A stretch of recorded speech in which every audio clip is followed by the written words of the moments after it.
Hi. ಈಗ ನಾವು ಒಂದಿಷ್ಟು ಕ್ವಶನ್ಸ್ ಕೇಳ್ತೇನೆ, ವಿಚಾರ ಮಾಡಿ ಆನ್ಸರ್ ಹೇಳ್ರಿ. ಹೌದು, ಎಲ್ಲರೂ ಇಮ್ಯಾಜಿನ್ ಮಾಡ್ಕೊರಿ. ವಿನಾಯಕನ ಮನ್ಯಾಗ ಒಂದು ಕೋಳಿ ಐತಿ.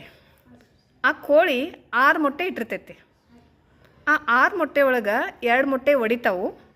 2 ಮೊಟ್ಟೆನ ವಿನಾಯಕ ಆಮ್ಲೆಟ್ ಮಾಡ್ತಾನು. ಆಮೇಲೆ 2 ಆಮ್ಲೆಟನ್ನು ವಿನಾಯಕ್ ತಿಂತಾನು. ಹೌದು, ಹಂಗಂದ್ರೆ ಎಷ್ಟು ಮೊಟ್ಟೆಗಳು ಉಳಿತಾವು? ಹೆಂಗೆ?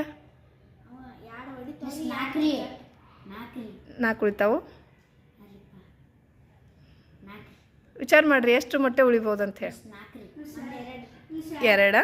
ಹೆಂಗೆ 2? 4 ಹೆಂಗಪ್ಪಿ? 2 ಮೊಟ್ಟೆ ಹೊಡಿತಾವ್ರಿ. ಹಾಂ, 4 ಮೊಟ್ಟೆ ಉಳಿತಾವ್ರಿ. ಹೌದು. ಹಾಂ, ನೀ ಹೇಳಪ್ಪಿ ಹೆಂಗೆ? ಮೊಟ್ಟೆ ಹೊಡಿತಾವ್ರಿ. ಹ್ಞೂ ಹ್ಞೂ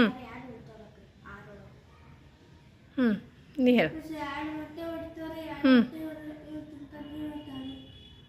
ಹೌದು. ಹೆಂಗಪ್ಪಿ? ಹಾಂ ಹ್ಞೂ ಹೌದು. ನಾ ಕರೆಕ್ಟ್ ಆನ್ಸರ್ ಹೇಳಿ.